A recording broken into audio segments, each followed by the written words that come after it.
My brothers and sisters, my dear friends, I must begin tonight by asking for your forgiveness.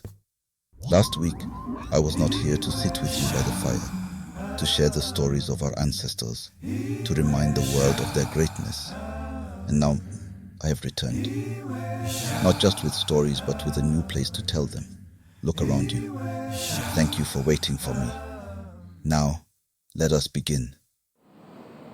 Gather round, my friends. The fire burns bright tonight and the spirits of the past are restless. Tonight, I tell you the tale of a queen who defied empires, a queen who outsmarted kings, a queen who fought with the strength of a lioness and the cunning of a fox.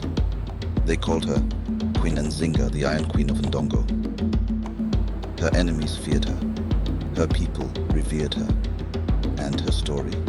It is one of courage, strategy, and unyielding defiance.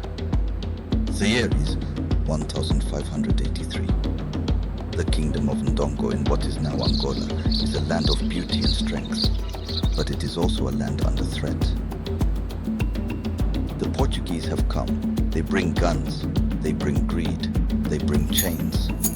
And in this time of turmoil, a girl is born. Her name, Nzinga.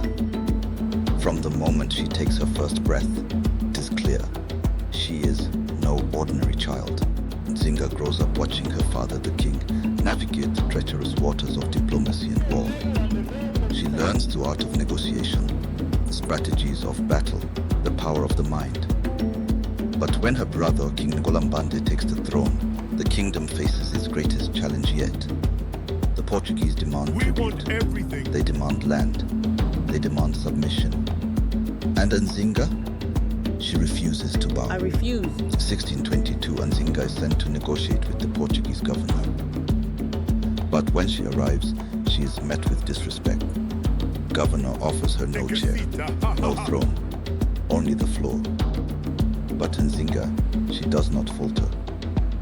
She motions to one of her servants, and what does she do? Come here. She orders the servant to kneel and uses their back as her throne. The message is clear. Nzinga is no ordinary diplomat. She is a queen and she will not be disrespected. Her negotiations are fierce, her demands unyielding. And though the Portuguese agreed to a temporary peace, Nzinga knows the battle is far from over.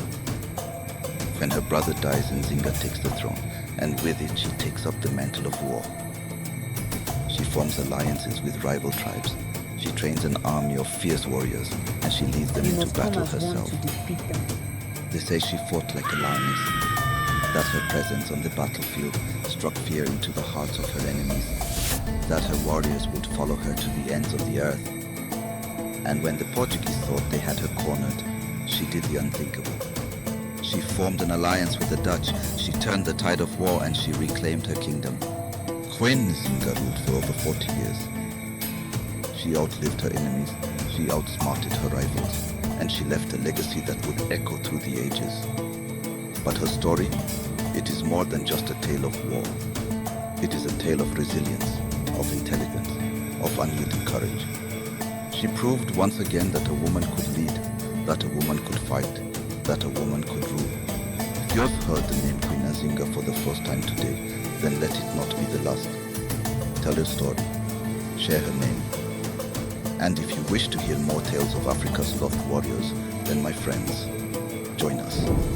Like this video, subscribe, and ring the bell of history. And remember, my brothers and sisters, Africa was never weak, Africa was never silent, Africa was never conquered, only rewritten. And together, we write it back.